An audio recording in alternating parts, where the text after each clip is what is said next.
You're very welcome back to the 6 o'clock show. Now, buckle up, because we're about to take a trip to the unknown. And to guide us through this cosmic journey, we have Jeremy Corbell, a leading figure in the investigation of unidentified aerial phenomena, or as they were once known, Katya, UFOs. Yes, but before we chat to Jeremy, let's take a quick look at some of the most significant UAP moments from recent months. You've said that the U.S. has intact spacecraft. You said that the government has alien bodies or alien species. Have you seen the spacecraft? What I personally witnessed myself was very disturbing. It has been since the inception of the UFO problem. Nothing to see here, all of that has changed. Here was a phenomenon that the government couldn't protect us from. The greatest superpower the Earth has ever known basically admitted there was no way they could defend themselves.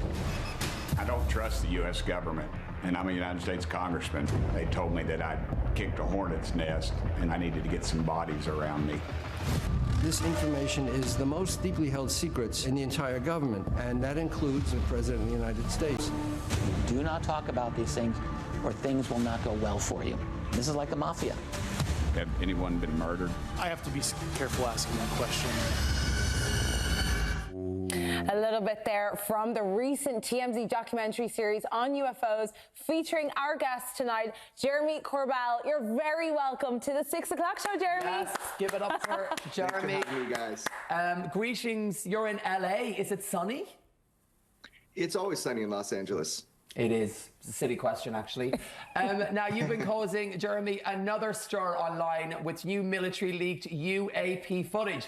This new one you've dubbed the jellyfish. But tell us here on the 6 o'clock show why this new sighting is so important. Right, yeah, so this has actually been causing a stir, not just online, but around the world and also within the Department of Defense. This is the first time in history the public gets to see what they call an incursion of a military base by a UAP or UFO in a conflict zone. So this one is so important because, first of all, it's very strange looking. They didn't know what to identify it. They call it a UAP. It could do advanced maneuvers, but it's not ours. It's not Russia's. It's not China's. So they don't know whose it is. So they call it a UAP or UFO. The reason this one was called the jellyfish was because of the maneuvers that it did. It was able to descend into the water for 17 minutes with no inertial effect. This thing came up out of the water and shot off. We don't have anything that can do that like this. So this is a real head scratcher. Now, Jeremy, I'm sure with your line of work, you are inundated with emails, videos of people having sightings of UAPs. But how do you make sure like videos like this, like the jellyfish, are legit and not a hoax? Yeah. Right. So that's a really important step in the process. You know, they say extraordinary claims, needs an extraordinary, what I say, investigation. So that's what I did. My partner in investigation is George Knapp. He's one of the old school investigative reporters that has been on this topic from the very beginning. How we know that the footage we get is authentic is that, first of all, this is a leak. This is a leak within the intelligence community within the United States. So when that comes to us, we need to vet it. So it took us 3.5 years to really know for sure that this footage was not only hoaxed, but additionally, it was a credible threat. It was considered a credible threat by our military. So this is not like your friend with an iPhone standing out at a fair, right? Yeah. This is a big deal. This is an incursion. And on that note, last year, a US government whistleblower called David Grush, well, he came forward about a secret US government program around reverse engineering alien spacecrafts. Let's hear what he and members of the US Air Force had to say. The technology that we faced was far superior than anything that we had, and you could put that anywhere. We have nothing that can stop in midair and go the other direction, nor do we have anything that can, like in our situation, come down from space, hang out for 3 hours, and go back up. We would see these objects being at 0.0 Mach, that's zero airspeed, over certain pieces of the ground. So what that means, just like a river, if you throw a bobber in, it's going to float downstream. These objects were staying completely stationary in Category 4 hurricane winds. Like George Knapp breaking Area 51, he's the reason I knew about that. Biologics came with some of these recoveries. Yeah. A very powerful testimony there from David, Jeremy. How has the Congress and the Senate dealt with this and these revelations? Right. Well, as you can see from that footage, it is a UFO revolution. That is from a Tubi special, the platform Tubi, and I'm featured in it. It shows the work that we did to get this in front of Congress. And to be honest, they're pissed. They're pissed. They want answers. They know they've been lied to, not just our country, but your country as well. So that's the issue. So how they're responding to it is they're digging for answers. They're fighting for answers. They want to know the truth that our government has about UFOs. They know they've been lied to.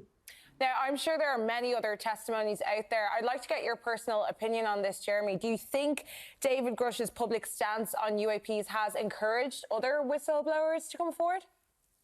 That's a big deal, and I have direct insight into that. Whistleblowers come forward to me and to George Knapp. We have our show Weaponized, and we have exposed some of that. Like the head of the DIA, which is an intelligence agency, said, we have a spacecraft, and we've been able to get inside of it. That was exposed on my show. So yes, other whistleblowers are encouraged by David Grush. And also how we treat whistleblowers in the United States is really important, especially on this topic, to make sure that information does come forward to Senate and to Congress. So that's what we're seeing, is a lot of encouragement. And on that note, supposedly those in the know, they refer to aliens as non-human intelligence. Why is that? What does it actually mean, Jeremy? Yeah, that's really important, and thank you for highlighting that. So when you say the word alien, it makes me think of, little green men from another planet. We don't know where UFOs are from. We don't know who are controlling them. They also testified in Congress, David Grush did, that there were what he called biologics.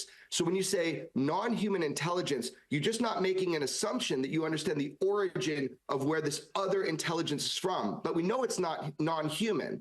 And we know there's a biological aspect. Now, potatoes, you could call them aliens, but it's a better way to say non-human intelligence. Okay. Now, if everything around UFOs and non-human intelligence is true, why do you think governments are so scared and keeping this a secret from all of us? True.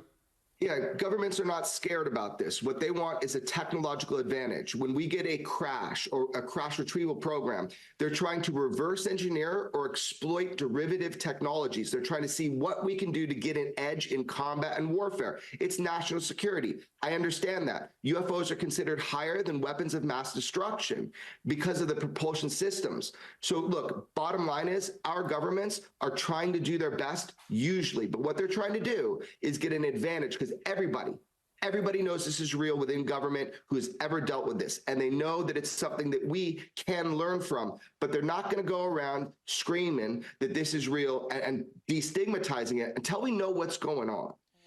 Now, looking ahead to the rest of the year, what developments do you predict in the field of UAP disclosures? Well, look, man, I don't have a crystal ball. I cannot predict the future. I don't even know when my alarm clock's going to go off, even when I set it. But what I can say for sure is that people have been encouraged. They have come forward to me and to George Knapp. We are getting them in front of Congress. We are getting them in front of the Senate Intelligence Committee. And that information, some of it will be going public. So my prediction for 2024 is what I know is going to happen. More people are coming forward with firsthand direct knowledge of these government programs reverse engineering UFOs. Are there any revelations, Jeremy, that you think the public should be prepared for in 2024? Yeah, if you don't know by now, then it's time to catch up. And if you don't catch up, you're going to be left behind. This is not something that should be shrouded in secrecy. This is not something that should be overlaid with stigma. This is a real issue, and people are on a daily basis encountering UAP or UFOs in our military and in other militaries around the world. So people should really know is they got to look up. They have to understand this is coming, whether they like it or not. It's fascinating. Jeremy, thank you so much for joining us on the 6 o'clock show. Give it up for Jeremy in sunny LA. And you can listen to Jeremy and George Knapp's podcast, Weaponized, wherever you get your podcasts.